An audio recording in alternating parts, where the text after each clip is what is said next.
네, 반갑습니다. 우리 성경과의 만남, 우리 성경 공부를 통해서 더욱더 하나님과의 깊은 교제를 나누기를 원합니다. 지난 시간까지 계속해서 우리가 마태복음의 이 사건들을 통해서 예수님의 생애에 대해서 시간적인, 이 시대적인 흐름에 따라서 공부를 해오고 있습니다.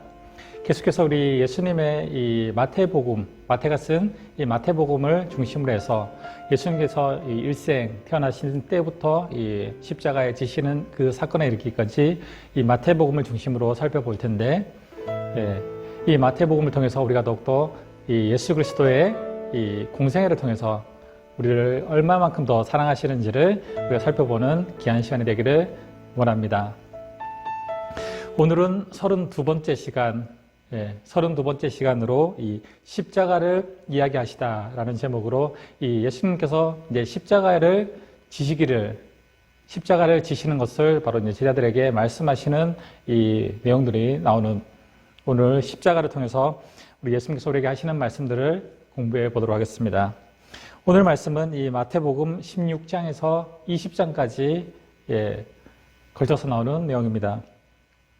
이 제자들은 오병이어의 기적을 본 이후에 나중에 한 자리 예수님께서 이 땅에 이 로마 시대의 왕으로 등극하실 텐데 그때 이제 자기들이 한 자리를 차지하겠다는 이 생각을 가지게 됩니다. 바로 이때 예수님께서는 바로 이 제자들에게 그 들떠있는 마음을 가지고 있는 제자들에게 이 십자가를 얘기하십니다. 자신의 십자가를 지셔야 함을 얘기하십니다. 예수님은 그들이 기대하는 것처럼 이 세상의 영광을 누리는 왕으로 메시아로 이 땅에 오신 것이 아니라는 것이죠. 그분은 십자가에 달리시고 부활하셔서 이 영원의 영광을 받으실 분이라는 것을 바로 제자들에게 말씀하시는 내용이 오늘 살펴볼 내용입니다. 먼저 우리가 표적을 구하는 이 바리새인들과 이 사두개인들에 대해서 살펴보도록 하겠습니다. 이 마태복음 우리가 이전에 살펴봤던 12장에서는 바로 이 바리새인들과 서기관들이 이 결탁에서 예수님께 도전하는 장면이 나왔습니다. 이 바리새인과 서기관들이 어떻습니까? 모두 율법에 정통한 사람들입니다. 이들이 결탁에서 바로 예수님께 대적하는 장면들을 우리가 12장에서 살펴볼 수 있었습니다. 그런데 마태복음 오늘 16장에서는 이 바리새인들과 사두개인들이 이 연합해서 예수님께서 메시아라는 것을 보여달라는 그 표적을 보여달라고 예수님께 요구하는 장면들이 오늘은 등장하고 있습니다. 그런데 예수님은 음란한 세대가 표적을 구한다고 이들을 꾸짖으십니다. 예수님은 요나의 표적 그리고 십자가의 죽으심과 사흘 만에 부활하시는 이 표적밖에는 분명히 보여줄 것이 없다고 말씀하시고 이 제자들에게 처음으로 이 십자가의 죽음의 고난에 대해서 예고를 하신다는 것이죠. 예수님의 십자가의 표적은 바로 이 요나의 이 물속에 갇혔던 그 사건, 요나가 물속에서 3일을 지나고 다시 이 물 밖으로 나왔던 것처럼 예수님께서도 바로 십자가에 달리시고 3일 만에 부활하시는 그 예표가 바로 요나의 표적이라고 이 말씀하셨다는 것이죠. 이것을 나오는 마태복음 16장에서는 이제 1차 순환 예고와 이 교회의 탄생을 예고하는 장면이 이어집니다. 이 첫 도착지인 갈릴리 호수 위쪽에 보면 이 가이사라 빌립보라는 지방이 있습니다. 이 작은 마을에서 예수님께서 제자들을 불러 놓아놓고 이제 말씀을 하십니다. 사람들이 나를 보고 인자를 누구라 하더냐라고 질문하십니다. 마태복음 16장 13절의 말씀이죠. 더러는 세례 요한, 더러는 엘리야, 어떤 사람은 예레미야니 이 선지자 중에 한 사람이니다라고 이 제자들이 대답을 합니다. 그럴 때 또 예수님께서 말씀하시죠. 그렇다면 너희는 나를 누구라 하느냐라고 말씀하십니다. 그랬을 때 우리가 잘 알고 있는 이 베드로의 신앙 고백이 나옵니다. 주는 그리스도시요 살아계신 하나님의 아들이십니다 라고 베드로가 이 신앙을 고백하죠. 베드로의 이 신앙을 바로 고백하는 이 신앙에 예수님께서 축복을 해주십니다. 그리고 베드로에게 이제는 베드로라 하지 말고 시몬이란 새로운 이름을 주셨다는 것이죠. 시몬의 이름의 뜻이 무엇입니까? 바로 반석이라는 뜻이죠. 바로 반석 같은 믿음을 가지라는 바로 이 시몬에게 이 이름을 주셨습니다. 그래서 이 베드로의 신앙 고백은 우리에게 아주 중요한 신앙 고백이라고 볼 수 있습니다. 이것이 베드로의 신앙의 기초가 되었다는 것이죠. 베드로의 신앙은 바로 자기가 고백했던 이 신앙 고백 위에 자신의 신앙의 믿음의 기초가 되었다는 것을 우리는 알아야 합니다. 그렇기 때문에 우리도 바로 이 베드로와 같은 신앙의 고백을 통해서 우리의 믿음을 그 위에 쌓아야 한다는 것이죠. 그리고 예수님께서는 베드로의 이 신앙 고백 위에 바로 교회를 세우시겠다고 말씀을 하십니다. 바로 우리 성도들도 마찬가지입니다. 이 신앙이 흔들리고 믿음이 흔들리는 이유가 무엇입니까? 제대로 된 이 신앙 고백 위에 우리의 믿음을 세우지 않았기 때문이라는 것이죠. 많은 성도들이 신앙 고백, 이 베드로와 같은 신앙 고백을 하지 못하고 믿음 생활을 했을 때 어떤 일들이 일어납니까?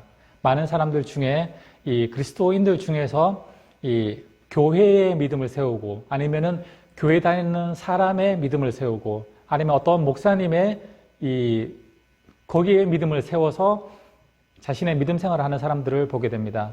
그런데 이 세상의 믿음을 세우게 된다면은 바로 언젠가는 무너질 수밖에 없기 때문에 그 대상이 무너지게 된다면 그 교회가 무너지고 그 사람이 무너지고 만약에 그 목사님이 무너지게 된다면 그 사람의 믿음도 흔들리게 된다는 것이죠. 그렇기 때문에 이 우리의 믿음은 어디에 기초를 하고 있어야 하느냐? 바로 베드로와 같은 이 신앙 고백 위에 기초를 하고 있어야만 흔들리지 않게 된다는 것이죠. 그렇기 때문에 예수님께서 이 베드로의 신앙 고백을 칭찬하신 이유가 무엇입니까?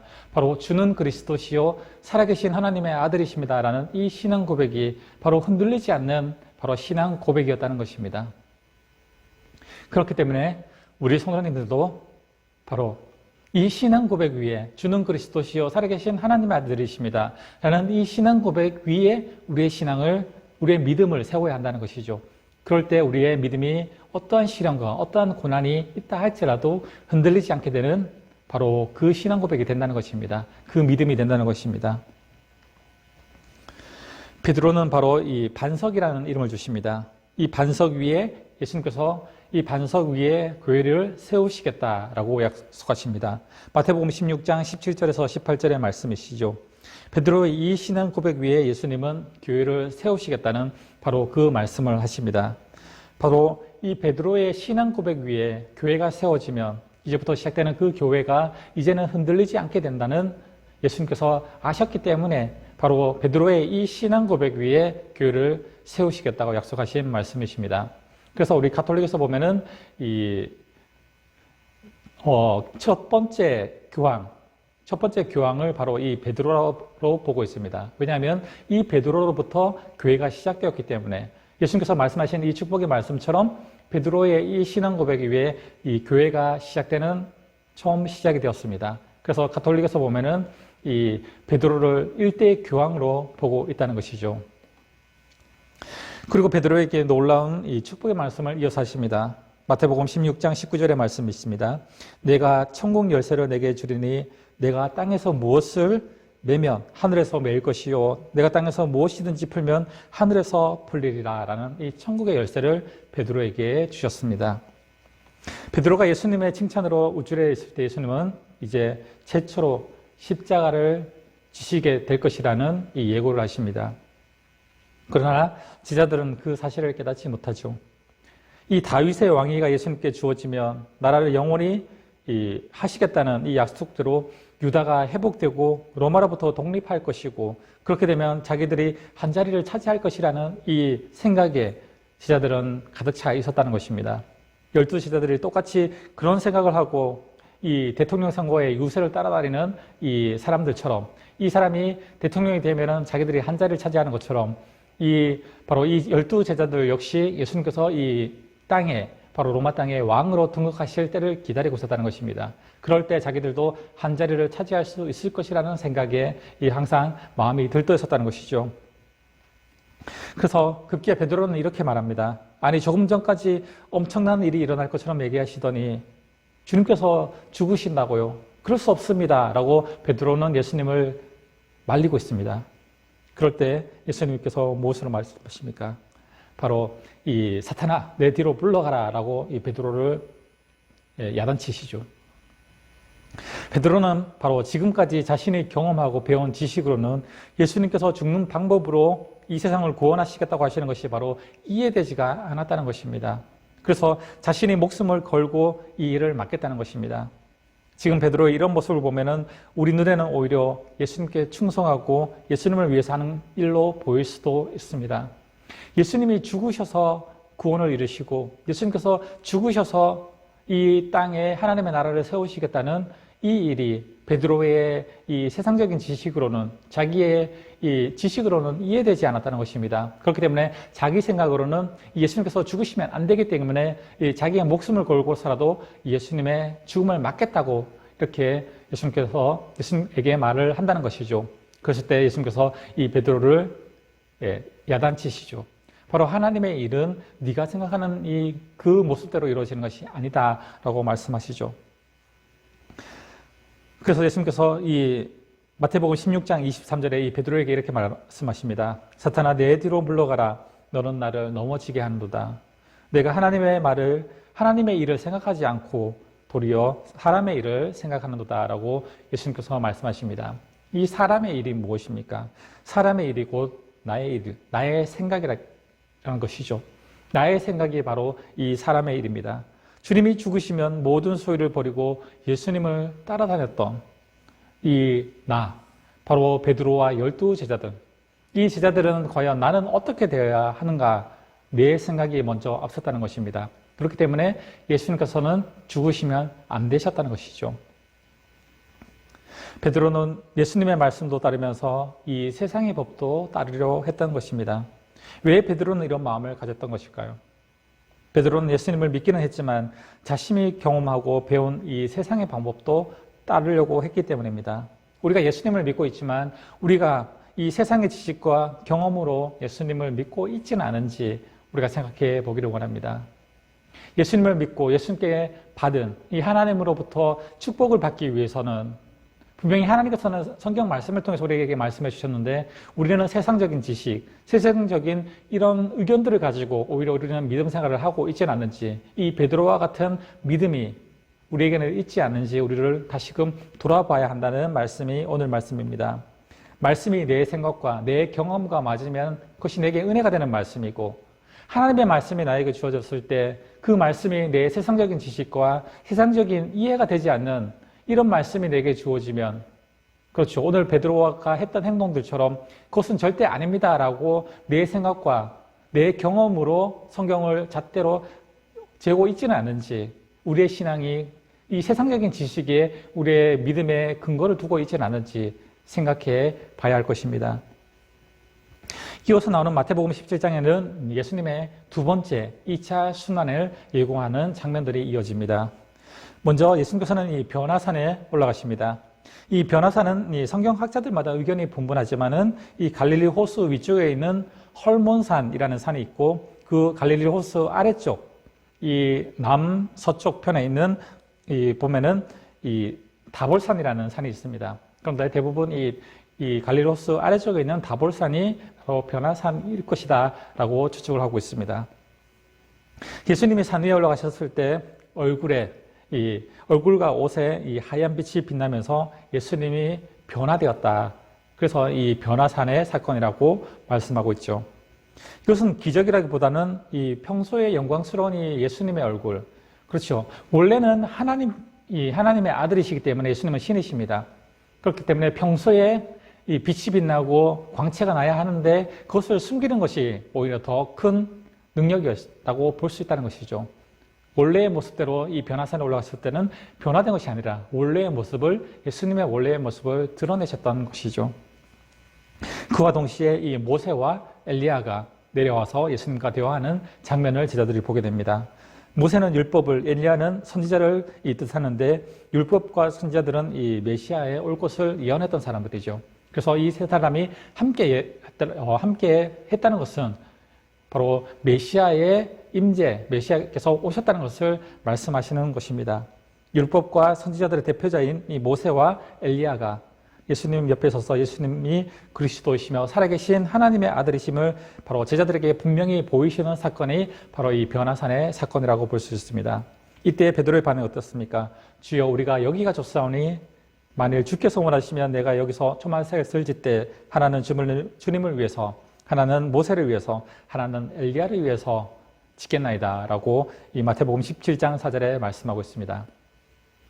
예수님을 믿는 사람들이 이 자신의 가족만 잘 살게 해달라는 바로 그 기도가 바로 지금 베드로의 또 이 말이었다는 것이죠. 이곳이 너무나 좋사오니까 여기서 살고 싶다는 것입니다. 변화산 사건 뒤에 예수님이 갈릴리에서 말씀하신 내용이 바로 이제 2차 순환의 예고의 말씀이십니다.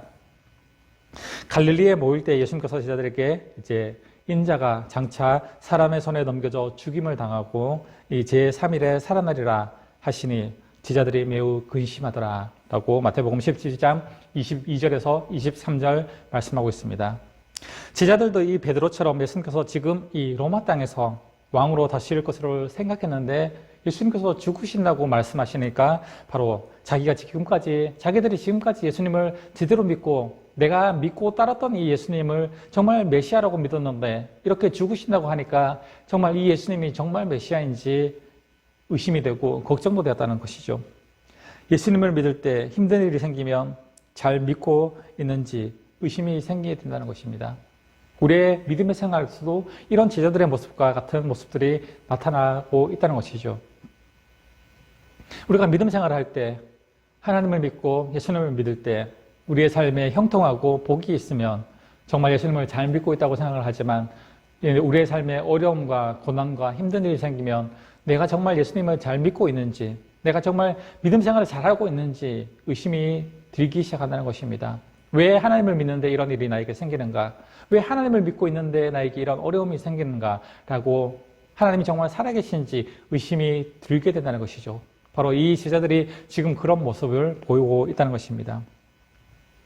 우리가 바로 믿음 생활을 할 때 바로 이 제자들과 같은 의심이 없기 위해서는 바로 조금 전에도 말씀드렸던 것처럼 우리의 신앙의 기초, 믿음의 기초를 어디에 세우냐가 중요합니다.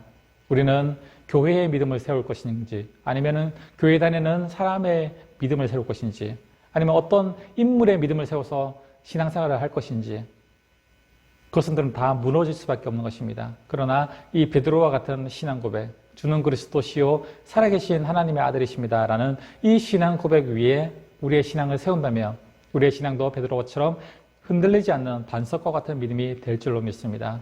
그렇기 때문에 우리가 이 예배를 드릴 때 이 신앙 고백을 합니다. 이 사도들이 했던 이 신앙의 고백들을 바로 우리도 예배를 통해서 계속해서 고백하면서 이 신앙 고백을 하는 이유가 바로 그것입니다. 이 신앙 고백 위에 우리의 신앙을 세우고 우리의 믿음을 세워서 흔들리지 않는 믿음을 살아가라는 그 의미로 우리가 매 예배 때마다 사도신경으로 신앙 고백을 하는 이유도 그것입니다. 그렇기 때문에 우리가 이 사도신경을 통해서 신앙 고백을 할 때 그냥 주문처럼 외우는 것이 아니라 그 뜻을 깊이 생각하면서 이 베드로처럼 그 신앙 고백 위에 사도신경 신앙 고백 위에 우리의 믿음을 제대로 세우는 또한 그런 우리의 믿음 생활이 되기를 원합니다.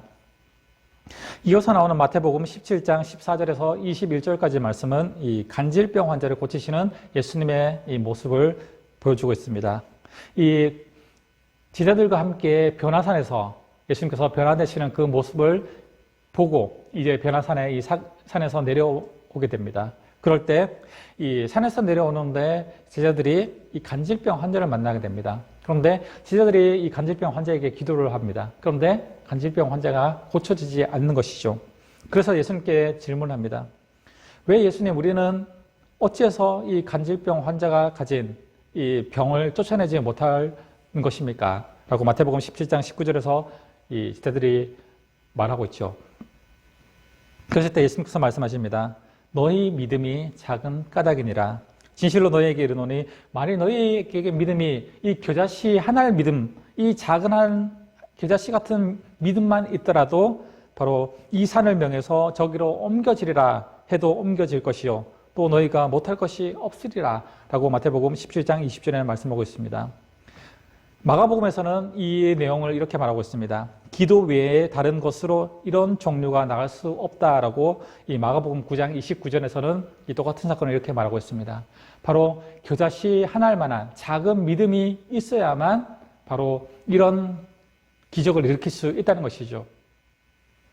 왜 우리가 기도하는데 기도가 이루어지지 않을까요? 우리가 기도해도 예수님의 능력을 통해서 병고침을 받을 수 있습니다. 그런데 왜 그런 일이 우리에게는 일어나지 않을까요? 바로 이 겨자씨 하나일 만한 믿음이 우리에게는 없다는 것이죠. 우리가 기도할 때 우리의 모습을 다시 한번 되돌아봤으면 좋겠습니다.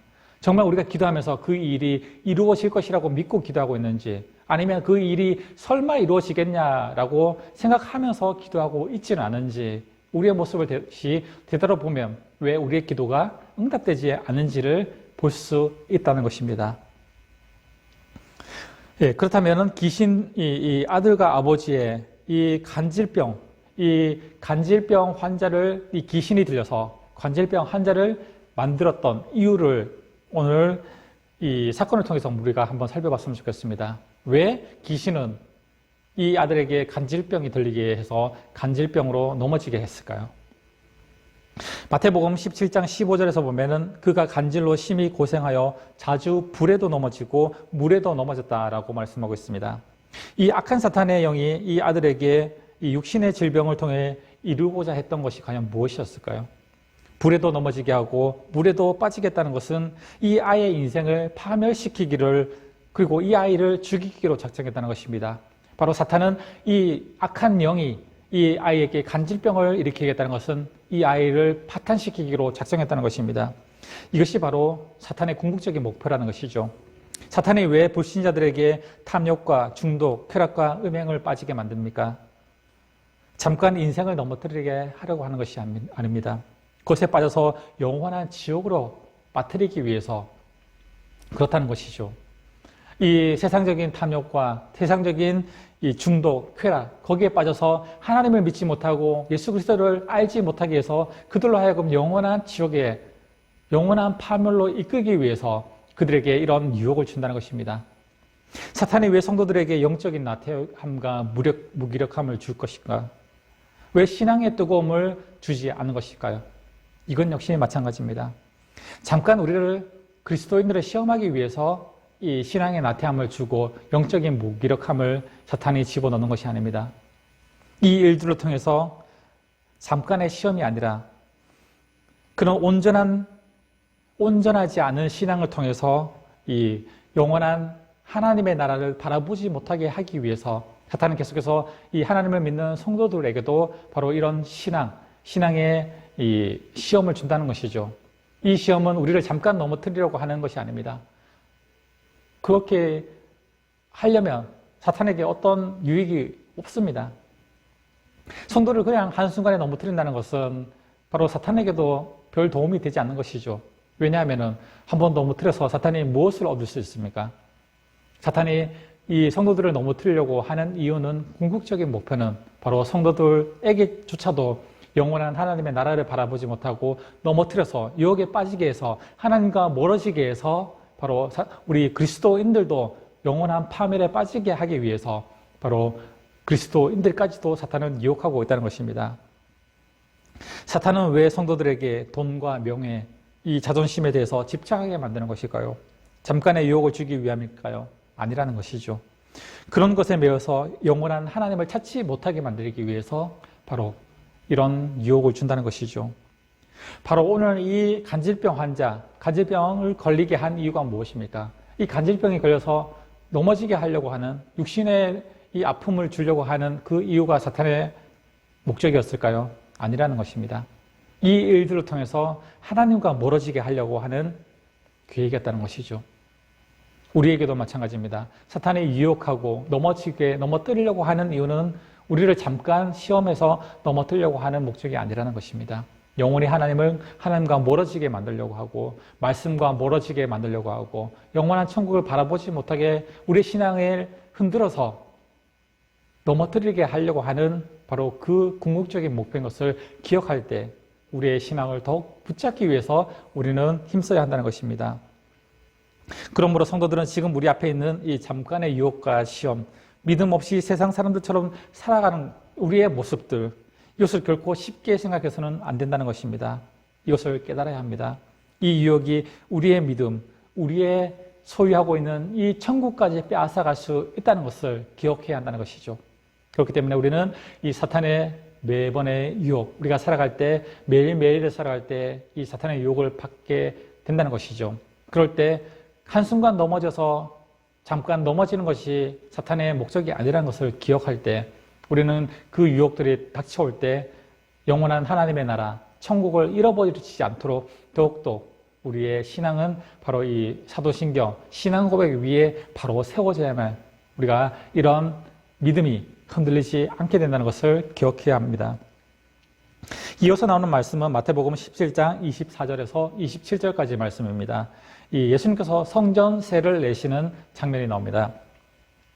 이 가버나움에 가셨을 때 이 예수님이 성전세를 내지 않는다고 이 바리새인들이 이 시비를 걸어옵니다. 이 반세겔의 세금은 이 유대인이라면 누구나 당연히 내야 되는 이 세금이었습니다. 이 24절에 보면 반세겔이라는 곳에 이 각주가 달려 있습니다. 잘 살펴보면은 아래쪽에 이 각주가 있는데 각주에 보면은 반세겔은 성전세로 바치는 금액이라고 이 각주가 달려 있습니다. 즉, 이 반세겔은 일반 세금이 아닌 바로 이 성전세라는 것이죠. 그렇다면 이 성전세를 내는 목적이 과연 무엇일까요?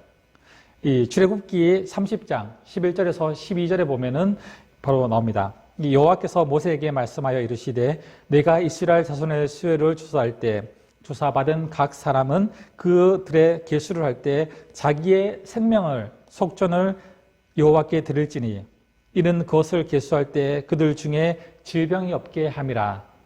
이 반세겔의 성전세는 바로 이 속전으로 하나님께서 내 생명을 구원하시고 이 책임지게 하시겠다는 바로 이 헌금이라는 것입니다. 그렇게 이 유대인들은 이 모든 사람들이 바로 이 성전에 이 속전의 세금을 내는 이 성전세를 내는 것은 이 당연한 의무였다는 것입니다. 이 사실을 알고 있었던 이 베드로는 당연히 이 예수님도 유대인이기 때문에 이 성전세를 내야 한다고 알고 있었다는 것이죠. 그런데 이 베드로의 요청에 예수님께서 무엇이라고 말씀하십니까? 예수님께서도 유대인이기 때문에 이 성전에 가기 위해서는 모든 유대인들이 성전세를 내기 때문에 예수님도 당연히 내야 하는 것이 아닙니까? 라는 바로 베드로의 마음이 있었다는 것입니다. 그런데 예수님께서는 이렇게 말씀하십니다. 마태복음 17장 25절에서 26절에 이 예수님의 말씀을 보면은 임금이 자기 아들에게 세금을 받지 않고 국민들에게 세금을 받는 이 세상의 법을 말하고 있다는 것이죠. 이 이야기는 예수님은 하나님께서 자기 생명을 구원하시기 위해 내는 이 속전, 이 성전세를 하나님의 아들인 과연 예수님께서 이 세금을 내야 하냐라는 질문이었다는 것입니다. 당연히 예수님께서는 낼 필요가 없다는 것이죠. 이 임금이 자기 아들에게, 왕자에게 세금을 받지 않습니다. 오히려 국민들에게 세금을 받죠. 바로 예수님께서 하나님의 아들이신데 과연 이 세금을 내야 하냐라는 것이 예수님의 의도였다는 것입니다. 우리가 영원한 생명을 얻기 위해 바로 이 속전이 필요하다는 것입니다. 내 생명을 대신할 대가가 있어야 한다는 뜻이죠. 그런데 내가 천국에 들어갈 생명을 얻기 위해서는 이 돈이나 대가가 과연 얼마나 필요할까요? 바로 성전세는 이 구약에서 모세가 말했던, 그렇죠. 하나님께서 우리의 생명을 지켜주시기 위한 그 간청과 도움으로 내는 세금이 성전세입니다. 그렇다면은 우리는 과연 하나님께서 우리를 지켜주시기 또한 우리를 천국에 들이시기 위한 그 대가로 우리는 얼마만큼의 이 성전세, 속전세를 내야 할까요? 그 대가는 도대체 얼마나 내야 우리가 하나님의 나라, 하나님의 백성이 될 수 있을까요? 내 모든 것을 다 주어도 불가능하다는 것입니다. 그런데 한 가지 방법이 있습니다. 우리의 모든 것을 다 팔아서 나의 가진 모든 것을 다 드려도 바로 천국을 소유할 수는 없습니다. 그런데 한 가지 방법이 있다는 것입니다. 바로 무엇이죠? 예수님께서 말씀하신 이것이죠. 바로 베드로에게 말씀하신 이 말씀이 바로 우리가 하나님의 나라에 갈 수 있는 자격을 갖추게 될 수 있다는 그 의미를 담고 있다는 것입니다. 국민들은 바로 왕에게 세금을 바쳐야 하지만 예수님은 바로 하나님의 아들이시기 때문에 하나님께 굳이 성전세를 내지 않아도 된다는 것입니다. 이 뜻이 무엇입니까? 우리가 하나님의 백성이라면, 그렇죠? 그냥 백성이라면 세금을 내야 하지만 우리가 하나님의 자녀가 된다면 이 예수님처럼 세금을 내지 않아도 된다는 것입니다. 그렇다면 더 나아가서 우리가 하나님의 나라에, 하나님의 천국에 들어갈 수 있는 자격을 얻기 위해서는 하나님의 자녀가 되는 것입니다. 그렇다면 우리는 어떠한 속전세를 내지 않고서라도 하나님의 나라에 갈 수 있는 자격이 주어지게 된다는 것입니다. 우리가 하나님의 자녀가 되기만 하면 하나님이 우리의 아버지시기 때문에 이 왕이 이 자기 아들 왕자에게 세금을 걷지 않는 것처럼 바로 하나님께서는 우리가 하나님의 자녀가 되는 그 순간 우리에게 이 천국을 소유하고 하나님께서 우리를 지켜주시고 도와주시는 거기에 대한 대가를 우리가 들이지 않아도 하나님은 우리를 지켜주셔야 하는 바로 당연한 의무를 지게 된다는 것입니다. 바로 이 뜻을 풀이하시기 위해서 바로 베드로에게 예수님께서는 이렇게 말씀하셨다는 것입니다. 하나님의 자녀들은 대가가 없어도 된다는 것이죠. 하나님의 자녀들은 성전세, 즉 대가가 없어도 천국의 백성이 될 수 있는 자격을 소유한다는 것입니다. 이 이야기는 바로 그리스도인들은 하나님의 자녀들이기 때문에 믿음으로 구원받을 수 있다고 바로 말씀하시는 그 풀이가 바로 이 성전세에 대한 내용입니다. 마태복음 이제 18장에 이어지는 내용은 가장 큰 자가 누구냐라는 이 제목으로 이어집니다. 마태복음 18장 1절에서 4절까지는 이 어린아이와 같은 자가 천국에서 큰 자라고 예수님께서 말씀하십니다. 예수님이 이 두 번에 걸쳐 이 죽으심을 얘기하셨지만 제자들은 이것을 잊어버리고 있었습니다. 오히려 천국 열쇠를 약속받았을 뿐만 아니라 이 엘리야와 모세가 내려와서 예수님이 메시아임을 증거하셨으니 조금 있으면 이 무엇입니까? 정권을 잡으실 것이다 라고 생각했다는 것이죠. 예수님이 말씀하신 이 천국을 자신들이 생각하는 천국으로 오해했다는 것입니다. 그리고 정권을 잡으면 제자들 중에서 누가 가장 높은 자리에 앉을 것인가 라고 바로 이 관심을 가지게 되었다는 것입니다. 이 제자들이 생각하는 천국, 하나님의 나라, 이 왕권은 하늘 나라에 있는 것이 아니라 자기가 살고 있는 지금 로마 시대에 이루어질 것이라는 생각을 하고 있었기 때문에 제자들은 이 자리에서 누가 큰 자리에 앉을 것인가 라는 것에 관심을 두게 됐다는 것입니다. 네, 그래서 이 천국에서 그렇다면 천국에서 가장 누가 크니까 라는 이 질문은 이 제자들의 질문, 이 마태복음 18장 1절의 질문은 바로 하늘나라 천국에서 큰 자가 아니라 지금 이 하나님께서 다스리는 이 왕국에서 가장 큰 자, 가장 높은 자가 누가 될 것이냐라는 질문이라는 것입니다. 천국에서 가장 큰 자의 비유로 예수님은 이 야단치지 않으시고 자신을 이 어린아이의 비유에 말씀하십니다. 예수님은 우리가 어린아이처럼 순전하게 변화되어야만 천국에 들어갈 수 있다고 말씀하십니다. 마태복음 18장 4절 말씀이시죠. 누구든지 이 어린아이와 같이 자기를 낮추는 사람이 천국에서 큰 자니라 라고 말씀하고 있습니다. 그렇다면 어린아이와 같은 믿음은 과연 어떤 믿음일까요? 그 대답이 오늘 4절 말씀에 있습니다. 마태복음 18장 4절에 보면 그러므로 누구든지 이 어린아이와 같이 자기를 낮추는 사람이 천국에서 큰 자니라 라고 말씀하고 있습니다. 천국에서 큰 자가 누구냐라고 이 제자들의 질문에 예수님은 어린아이와 같이 되어야 한다라고 말씀하고 있죠. 이 어린아이와 같이 자신을 낮추는 자가 천국에서 가장 큰 자라고 예수님께서 말씀하십니다. 그렇다면 자신을 낮춘다는 이 어린아이와 같이 자신을 낮춘다는 것은 무엇 말일까요? 비록 아이들이 고집이 세고 욕심이 있다 할지라도 순간순간마다 어떤 생각을 합니까? 철저하게 나는 부모님이 없이는 살 수 없다는 마음을 어린아이는 갖고 있다는 것이죠. 이 사실을 분명하게 이 어린아이들은 알고 있다는 것입니다. 그것이 바로 자신을 낮추는 마음이라는 것입니다. 어린아이와 같이 이 매 순간에 우리의 삶 속에서 나는 하나님 없이, 하나님 아버지의 이 은혜 없이는, 하나님의 은혜 없이는 한순간도 살 수 없는 이 어린아이와 같습니다. 아빠가 나를 지켜주지 않으면 나는 살 수 없는 것처럼 이 어린아이의 마음처럼 하나님 아버지가 나를 지켜주시지 않으시면 나는 한순간도 살아갈 수 없다는 이 자신을 낮추는 마음이 바로 이 어린아이와 같은 마음이라는 것입니다. 이 마음을 가진 자가 바로 천국에서 큰 자라고 말씀하고 있다는 것입니다. 마태복음 18장 8절에서 9절까지 이어지는 말씀은 이 불구자의 축복에 대한 말씀입니다. 예수님은 한 손이 범죄하면 그 손을 잘라버리고 발이 범죄하면 한 발로, 그리고 한 눈이 범죄하면 그 눈을 빼어버리고 불구자가 되어서라도 천국에 가는 것이 낫다라고 말씀하십니다. 우리는 성한 몸으로 얼마나 많은 죄를 짓고 있습니까? 그래서 장애를 가졌다고 해서 절대 경시해서는 안 된다는 것입니다. 예수님은 어떤 형제를 말로나 행동으로 실족하게 하면 이 연자 맷돌을 메고 물속에 빠뜨리는 것이 낫다라고 말씀하고 있습니다. 마태복음 18장 16절 말씀이시죠. 바로 예수님은 믿음이 약한 자들에게 상처를 입히지 말라고 말씀하시는 말씀입니다. 이 새신자들이나 이 새신자들이 이 성도나 이 목회자들에게 이 믿음이 흔들리고 교회를 떠나가는 일들이 종종 보게 됩니다. 새신자뿐만 아니라 믿음을 가진 사람들도 이 목회자들뿐만 아니라 이 성도들을 통해서 이 믿음이 실족하고 그 말로 인해서 상처를 받고 교회를 떠나게 되는 일들을 가끔 보게 되어진다는 것이죠. 이 일들 때문에 그들이 영원한 형벌인 지옥에 가는 것보다 오히려 연자 맷돌을 목에 걸고 바다에 빠뜨리는 것이 훨씬 낫다라고 말씀하고 있다는 것이죠. 연자 맷돌이 무엇입니까? 우리가 구약에서 살펴봤듯이 이 사사기의 마지막 사사인 삼손이 그렇죠.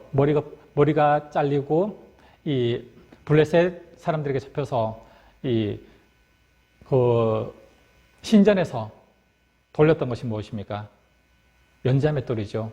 이 소가 엄청난 큰 맷돌, 소만한 맷돌을 이 삼손이 돌렸던 것이 바로 연자 맷돌입니다. 그냥 바위도 아니고 엄청나게 큰 바위입니다. 바위 같은 돌이죠. 이 연자 맷돌을 목에 메고 바다에 빠뜨린다는 것은 바로 그 사람을 죽여라는 말입니다. 그보다 더 큰 형벌이 바로 믿음을 가진 사람을 실족하게 만드는 일이라는 것입니다.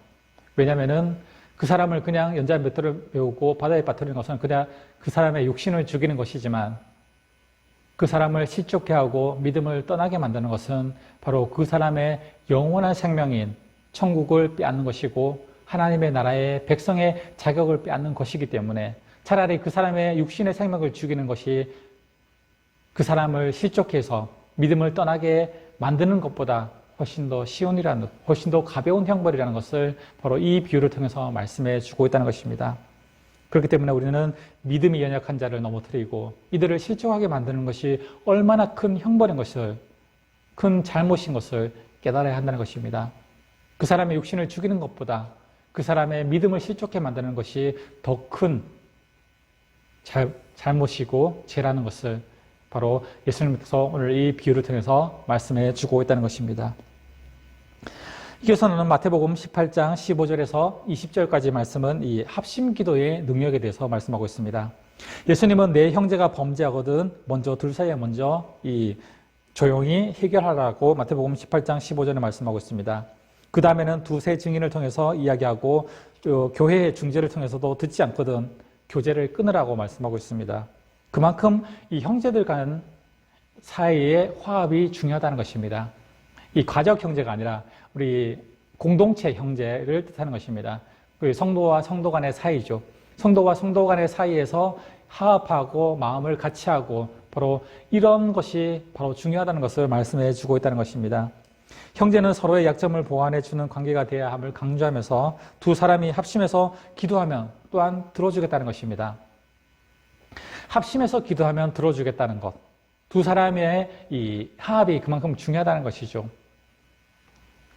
두 사람이 합심해서 기도하면 어떻게 들어주시겠다는 것입니까? 바로 마태복음 18장 19절에서 20절 말씀에 이렇게 말씀하십니다.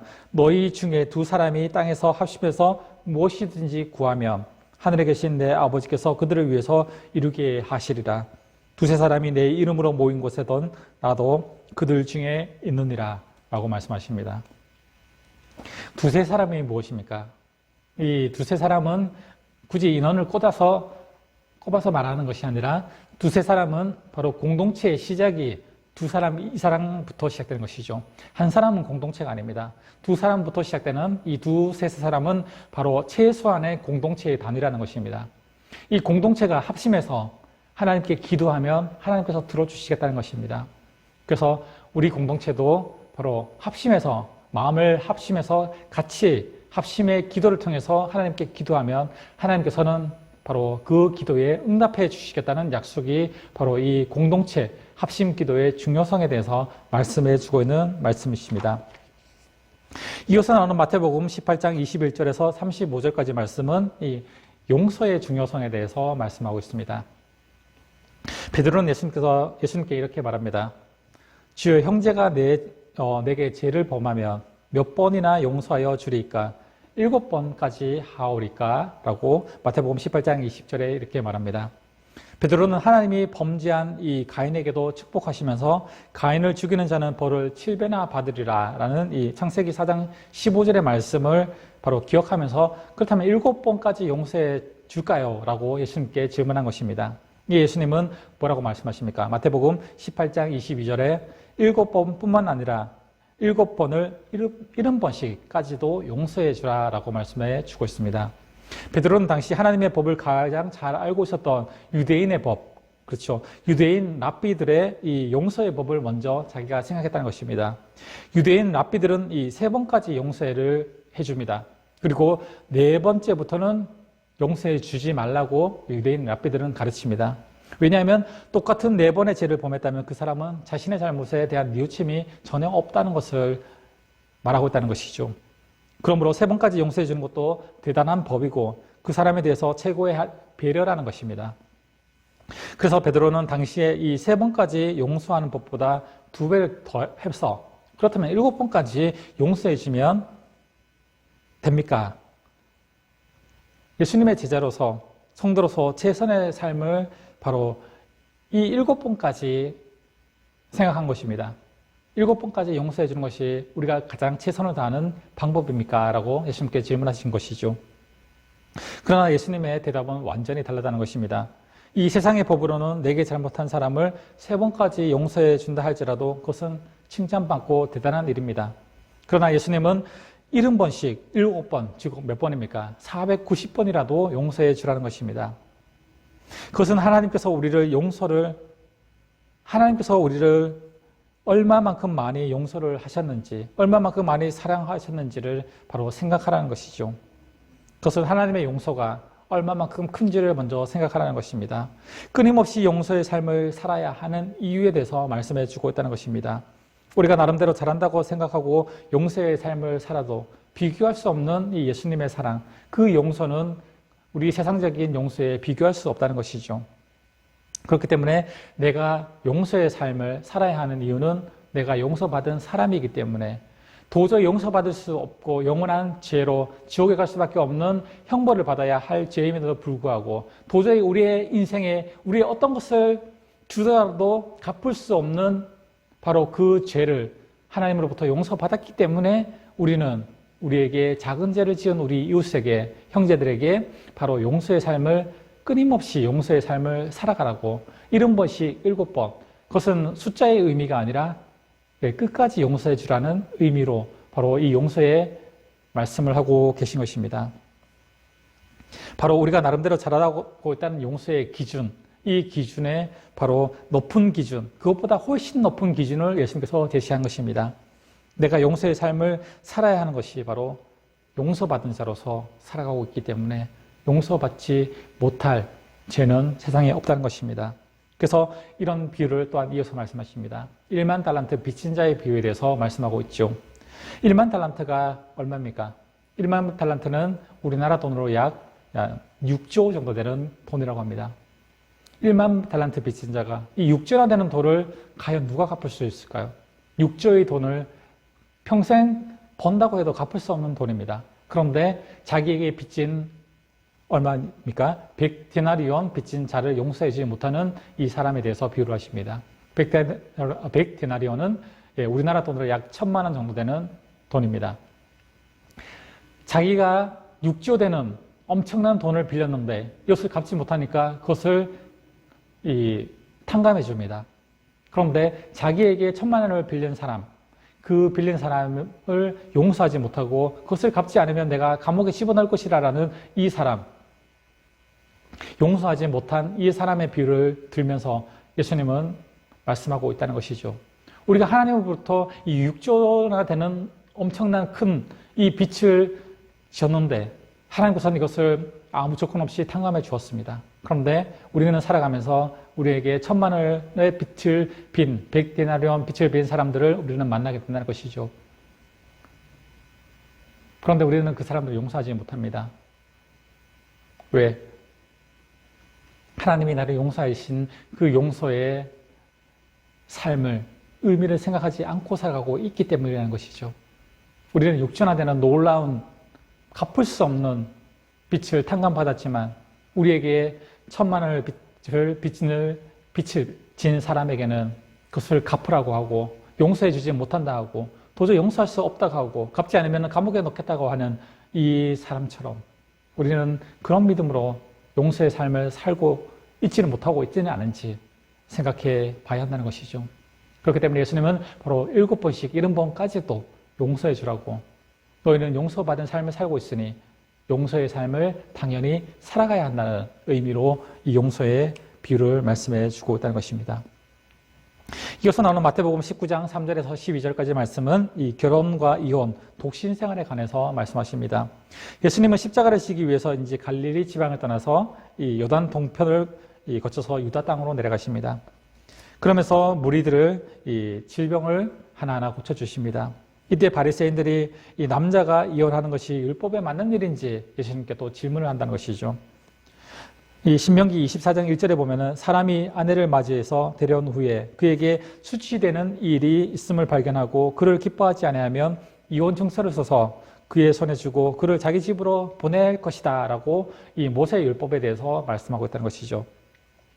당시 유대인들은 이 말씀을 둘러싸고 바로 성적인 부정함을 외에는, 성적으로 부정을 저지른 이 배우자 외에는 이혼할 수 없다는 쪽과 아니면은 아침밥만 태워도 이혼을 해야 된다는 이 두 부류가 있었다는 것이죠.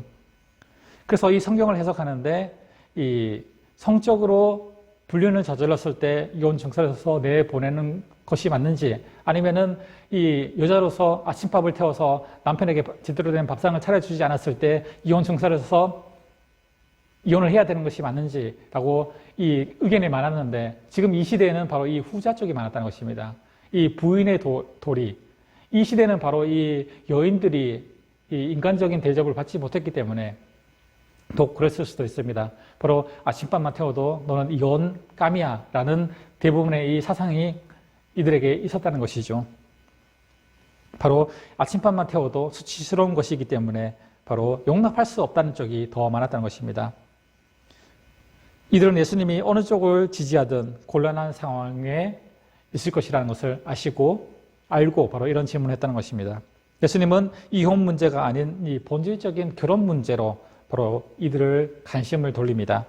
하나님은 남자와 여자를 지으시고 결혼으로 남녀가 하나 되게 하신 것 이상 결혼은 단순한 이 사회적인 계약이 아니라 하나님의 창조의 이 원칙이므로 인간의 마음대로 그 가정을 깨트려서는 안 된다고 가르치십니다. 마태복음 19장 6절의 말씀이시죠. 이 바리새인들은 바로 율법을 들먹여서 이혼에 대해서 말을 하고 있지만 예수님은 이 사람과 사람의 결혼 관계는 인간의 계약적인 것이 아니라 하나님께서 맺어주신 것이고 바로 하나님의 창조 질서 안에서 이루어지신 것 때문에 인간의 이 생각으로 해서는 안 된다고 말씀하고 있다는 것입니다. 마태복음 19장 16절에서 30절까지 이어지는 말씀은 이 부자 청년에 대한 이야기가 이어져 나옵니다.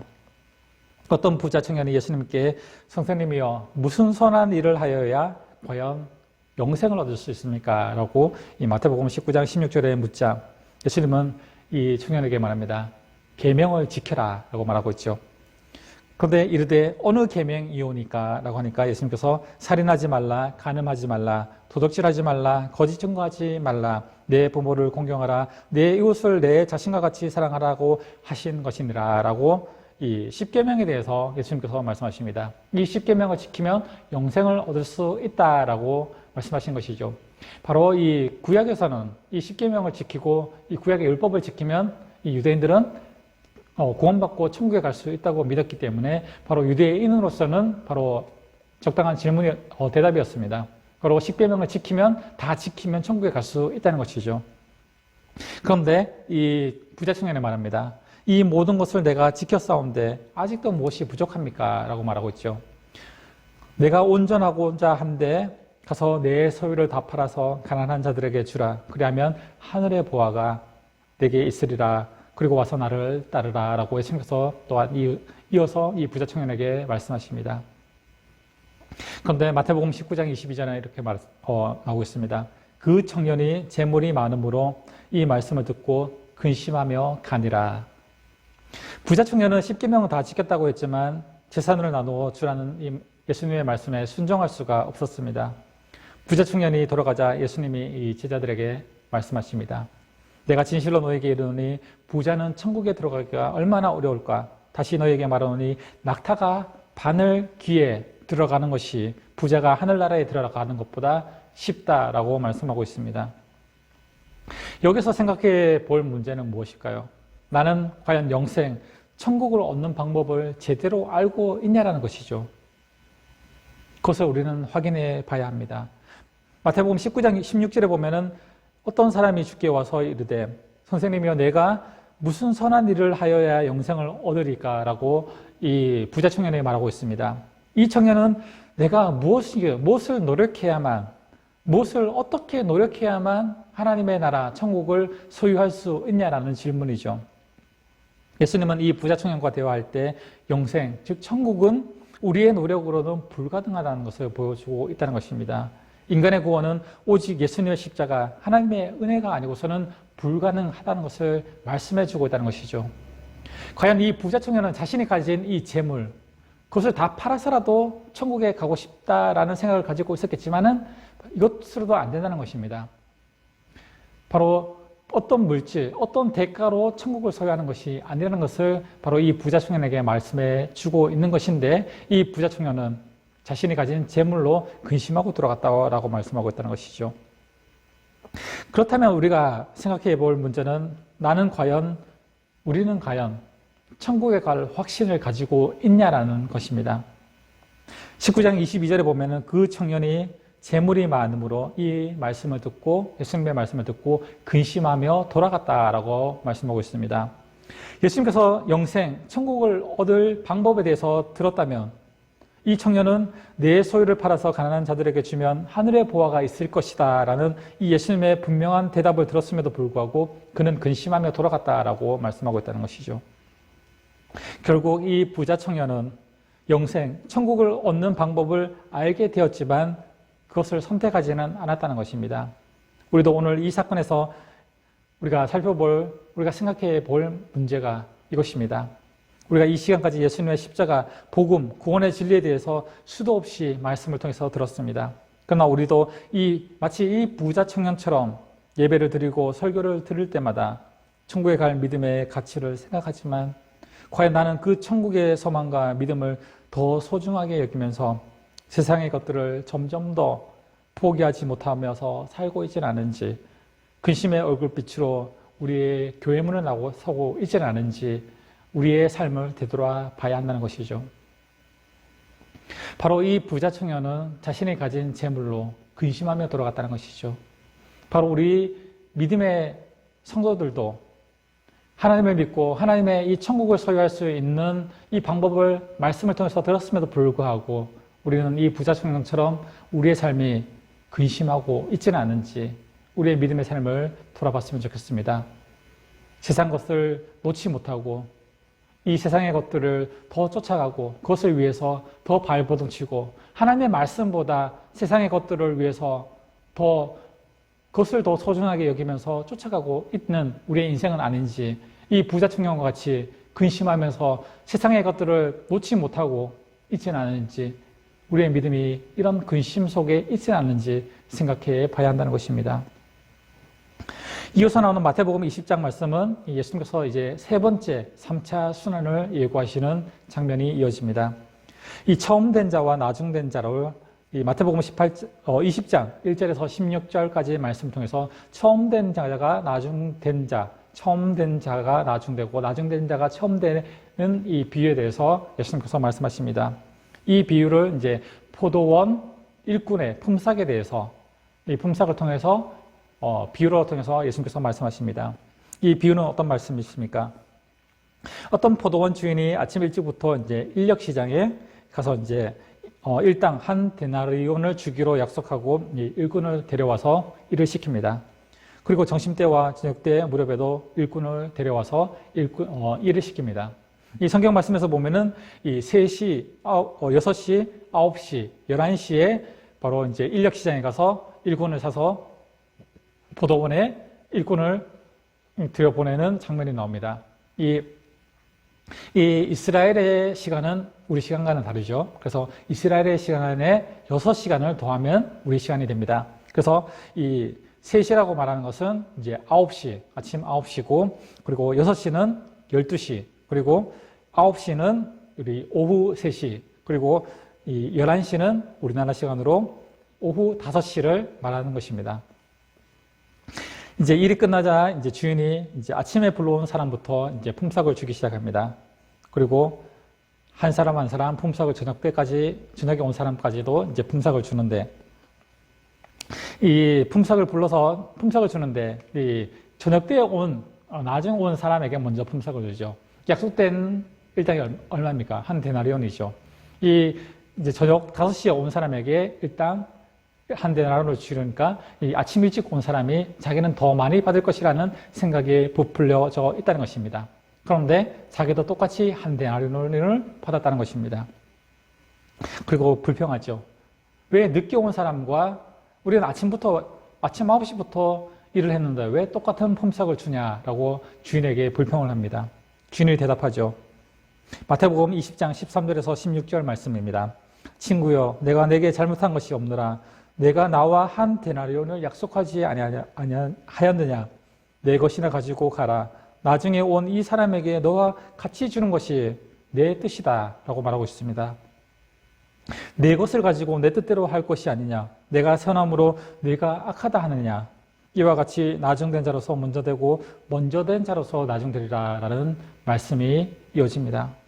이것은 하나님께서 복음을 위해서 일할 사람들을 부르시는 때와 시기, 그것이 다 다르다는 것을 말씀해 주고 있다는 것입니다. 저녁 때 일한 사람은 아침부터 일한 사람과 똑같이 품삯을 주는 것은 바로 주인의 은혜라는 것입니다. 그래서 이 저녁 5시에 온 사람은 아마 아침에 온 사람보다 더 많이, 더 열심히, 더 노력해서 일을 했을 것입니다. 이처럼 뒤늦게 주님의 사랑을 깨닫고 이 초신자가 이 나중에 주님의 사랑을 깨닫고 돌아온 초신자는 오랫동안 믿음 생활을 한 이 사람들과 똑같은 은혜를 받았을 때, 그렇죠.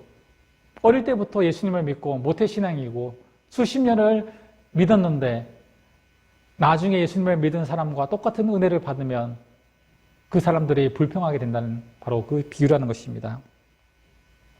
그렇다면 과연 누가 하나님께 은혜를 더 많이 받게 될 것일까요? 아마 생각했을 때 물론 모태신앙도 대단하지만 그들이 믿음이 이렇게 흔들리지 않는다면 대단하지만 만약 이런 아침 9시부터 일한 포도원 일꾼처럼 그런 마음을 가지고 있다면 바로 예수님께 책망을 받을 것이라는 것이죠. 우리가 믿음 생활을 하면서 그런 사람들도 보게 됩니다. 나이가 60, 70 이상 돼서도 예수님을 믿는 사람들을 보게 됩니다. 그런 사람을 봤을 때 수십 년을 예수님을 믿고 믿음 생활을 했던 사람들의 입장에서 봤을 때는 오히려 불평할 수도 있다는 것이죠. 우리는 수십 년 동안 또 봉사하고 바로 이렇게 믿음 생활을 했는데 왜 60, 70 더 나가서는 이 마지막 임종 전에 예수님을 믿고 구원받는 사람도 있습니다. 이런 사람들은 바로 이 포도원에서 오후 5시에 들어온 사람과 똑같은 사람들이죠. 그런데 똑같이 한 데나리온을 받습니다. 어릴 때부터 예수님을 믿어도 나중에 죽기 직전에 예수님을 믿어도 천국에 가는 것은 똑같습니다. 똑같은 은혜를 받습니다. 그런데 바로 어릴 때부터 예수님을 믿었다고 그런 사람들을 보면서 이런 아침에 온 일꾼처럼 주인에게 불평할 수 없다는 것입니다. 왜냐? 이 은혜를 베푸는 것은 주인의 뜻이라는 것이죠. 그래서 오히려 늦게 예수님을 믿고 늦게 예수님을 아는 사람들은 오히려 그 은혜가 너무 커서 수십 년을 예수님을 믿고 봉사했던 사람들 이상 더 열심히 하나님을 믿고 봉사하고 하나님의 은혜를 감사하면서 그 남은 일생을 살게 된다는 것입니다. 오늘 포도원의 마지막 5시에 포도원이 거의 끝날가는 무렵, 일이 끝날가는 무렵에 들어왔던 이 사람들은 어떤 생각을 가지고 있었을까요? 그 주인의 은혜를 생각했을 것입니다. 이제 얼마 남지 않은 이 폐장 시간, 마지막 시간을 달려가면서 자신들은 더 열심히, 더 최선을 다해서, 더 죽음을 힘을 다해서 봉사하면서, 봉사가 아니죠. 일을 하면서 이 포도원에서 일을 했을 것입니다. 그렇죠. 그래서 먼저 된 자가 나중되고 나중된 자가 먼저 된 이 말은 바로 모든 사람들에게 해당되는 것이 아니라 먼저 예수님을 믿고 믿음 생활을 하는 사람이 이런 아침에 와서 포도원 일꾼을 했던 이 사람들의 마음을 가지고 이들을 바라보게 된다면 나중될 수 있다는 것을 말씀해 주고 있다는 것입니다. 바로 하나님의 일은 저녁 때가 되어도 할 일이 있다는 것을 또한 말씀해 주고 있다는 것입니다. 젊을 때 예수님을 믿고 봉사하고 헌신하는 사람들도 있지만 나이가 들어서 이 황혼이 되어서도 하나님의 일을 할 수 있고 봉사할 수 있다는 것을 또한 말씀하고 있다는 것입니다. 나이가 많이 들어서 하나님의 일을 못하는 것은 아닙니다. 어떤 면에서든지 어떤 일을 통해서도 어떤 봉사를 통해서도 아니면은 기도를 합심 기도를 통해서 봉사할 수 있는 길은 충분히 있다는 것입니다. 나이가 많다고 해서 하나님의 봉사를 못하는 것이 아니라 바로 이 포도원의 마지막 5시에 들어온 이 사람들도 일을 할 수 있었던 것처럼 바로 하나님의 이 일은 하나님의 사역은 우리가 목숨이 다하는 그날까지 할 수 있음을 하게 되어야 함을 또한 말씀해 주고 있는 말씀입니다. 이어서 나는 마태복음 20장 17절에서 19절까지 말씀은 이제 세 번째 예수님께서 십자가에 달리시는 이 순환의 예고를 말씀하십니다. 예수님은 드디어 이 십자가에 대해서 말씀하시는데 이 마태복음 20장 18절에서 19절에 보면은 보라 우리가 예루살렘으로 올라가노니 인자가 대제사장들과 서기관들에게 넘겨짐에 그들이 죽이기로 결의하고 이방인들에게 넘겨주어 그를 조롱하며 채찍질하며 십자가에 못 박게 할 것이니 제3일에 살아나리라 라고 이 십자가의 순환에 대해서 예고하십니다. 예수님이 저주의 십자가에서 흉악한 범죄자들과 함께 죽어야 할 것과 이 사흘 만에 살아날 것을 말씀하실 때 이 제자들은 놀랍게도 너무나 엉뚱한 반응을 보인다는 것이죠. 조금 전에 예수님이 세상이 새롭게 되어 인자가 자기 영광의 보좌에 앉을 때 나를 따르는 너희들도 12보좌에 앉아서 이스라엘 12지파를 다스리리라 심판하리라 라는 이 마태복음 19장 28절의 말씀, 이 말씀이 바로 이 장차 한 자리를 주겠다는 이 말씀으로 받아들였다는 것이죠. 이런 생각을 가지고 예수님을 따라다녔기 때문에 바로 3번씩이나 예수님께서 계속해서 십자가의 고난을 예고하심에도 불구하고 이 제자들은 깨닫지 못하고 있다는 것입니다. 그래서 야고보와 이 요한의 어머니인 이 마리아, 마태복음 20장 20절에서 28절에 보면은 이 야고보와 요한의 어머니 마리아가 예수님께 청탁을 하는 장면이 나옵니다. 그녀는 이 상당한 부자였을 수도 있습니다. 그리고 예수님을 많이 대접했다고 성경에는 언급되고 있습니다. 그래서 자기가 예수님을 이렇게 많이 대접하고 예수님께 물질적인 것이나 마음적인 것이나 많이 썼으니까 충분히 예수님께서 이 자기들의 두 아들을 바로 생각해 주시겠지라고 바로 생각했다는 것입니다.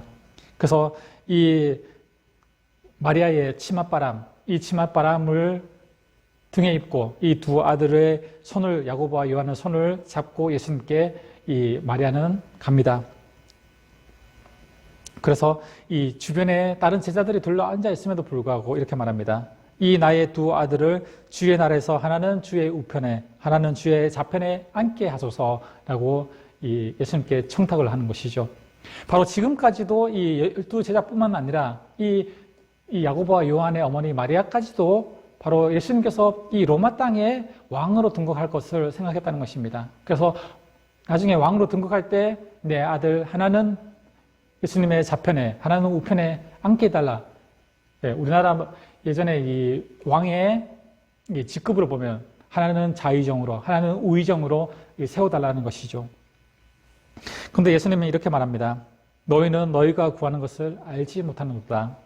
내가 마시려는 잔을 너희가 마실 수 있느냐라고 마태복음 20장 22절에 말합니다. 이 예수님께서 말씀하시는 예수님의 잔이 무엇입니까? 바로 예수님께서 겟세마네 동산에서 기도할 때 내 아버지여 할 수만 있으면 내 잔을 나에게서 옮겨달라고 하는 바로 이 잔입니다. 이 잔이 바로 무엇입니까? 바로 십자가의 잔이죠. 그런데 이 잔을 바로 이 야고보와 요한은 예수님의 잔을 너희도 마실 수 있냐라고 했을 때 바로 이 잔을 영광의 잔으로 오해했다는 것입니다. 하지만 예수님은 이 잔을 십자가의 잔으로 말씀하셨다는 것이죠. 이 잔의 의미를 몰랐기 때문에 이 잔을 마실 수 있다고 제자들이 말하고 있다는 것이죠. 이때 야고보는 마태복음 20장 22절에 보면은 그 잔을 마실 수 있습니다. 할 수 있습니다. 라고 고백을 합니다. 이 대답대로 이 야고보는 어떻게 됩니까? 결국 헤롯 왕에 의해서 참수되는 순교를 하게 됩니다. 그 잔이 바로 예수님의 십자가의 잔이었음에도 불구하고 이 야고보는 알지 못했죠. 그 잔을 자기가 할 수 있다라고 했는데 결국 그 말의 의미대로 야고보는 헤롯 왕에 의해서 목이 달아나는 참수형을 당하게 됩니다. 요한도 마찬가지죠. 요한은 반모섬에 갇혀서 유배되어서 결국 일생을 반모섬에서 살다가 결국 순교하는 그 일이 일어나게 되었다는 것이죠. 야고보와 요한 역시 바로 예수님의 잔을 함께 따르게, 결과적으로는 함께 따르게 되었다는 것입니다. 이어서 마지막으로 나오는 이 마태복음 20장 29절에서 34절까지 말씀을 보면은 이 소경 바디메오의 사건이 나옵니다. 마태복음 20장 마지막에 이 두 소경이 등장을 합니다. 소경에다가 거지인 이 바디메오는 예수님이 여리고 성에 들어갈 때 소리를 칩니다. 주여 우리를 불쌍히 여기소서 다윗의 자손이여 라고 이 마태복음 20장 30절에 말하고 있습니다. 제자들과 사람들이 그에게 떠들지 말라고 나무라지만 말리면 말릴수록 더욱 큰 소리로 말합니다. 무리가 꾸짖어 잠잠하라 하되 더욱 소리질러 이르되 주여 우리를 불쌍히 여기소서 다윗의 자손이여 하는지라. 마태복음 20장 31절 말씀이죠. 바로 맹인이 이 예수님을 향해서 주여 다윗의 자손이여 라고 부르는 것은 사실 대단히 놀라운 일입니다.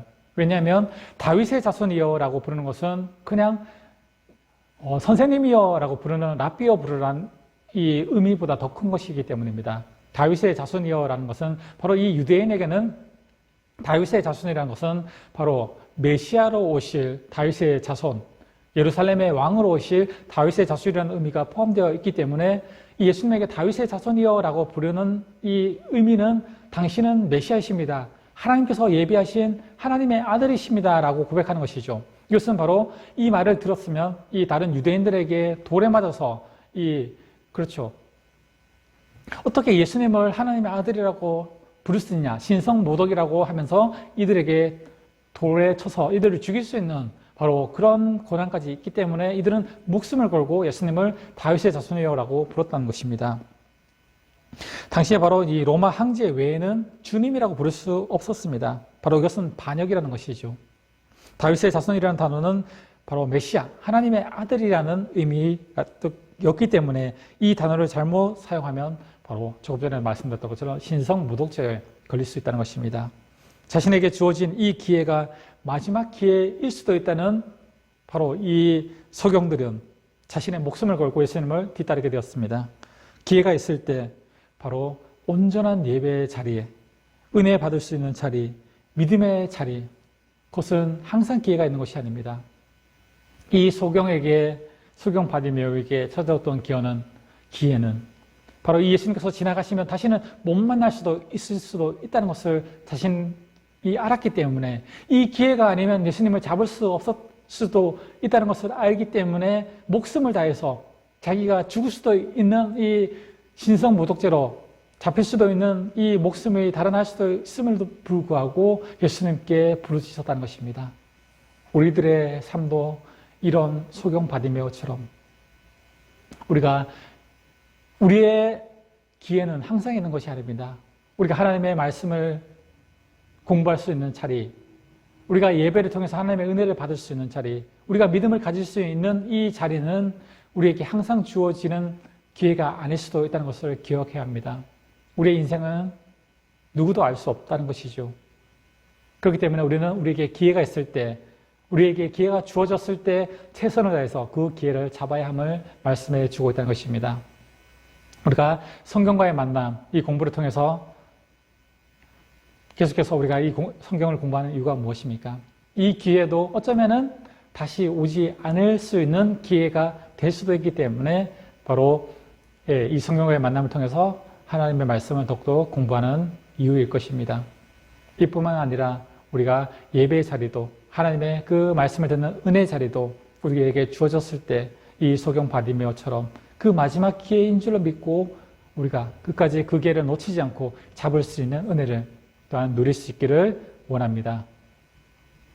오늘 성경과의 만남, 성경 공부는 여기까지 하도록 하겠습니다. 우리가 오늘 이 예수님의 세 번의 순환 십자가에 달리실 것을 예고하셨음에도 불구하고 알아듣지 못했던 이 제자들처럼 우리는 영적인 눈을 열고 예수님께서 말씀하시는 그 말씀들을 항상 온전히 이해하고 은혜로 받아들일 수 있는, 또한 영적으로 깨달을 수 있는 또한 그런 은혜들이 우리에게 있기를 원합니다. 여러분들이 또한 성경과의 만남, 이 교제를 통해서 또한 각자가 개인적으로 또한 하나님과의 깊은 교제를 나누실 때 더욱더 하나님의 은혜를 누리시는 귀한 은혜들이 있기를 원합니다. 오늘 성경 공부, 성경과의 만남은 여기서 끝내고 다음 시간에는 이제 예수님께서 감람산에서 설교를 하셨던 감람산 광화, 이 설교에 대해서 우리가 다음 시간에는 살펴보도록 하겠습니다. 오늘 성경과의 만남을 통해서 우리 공부하시느라 수고하셨고 다음 시간에 다시 뵙도록 하겠습니다.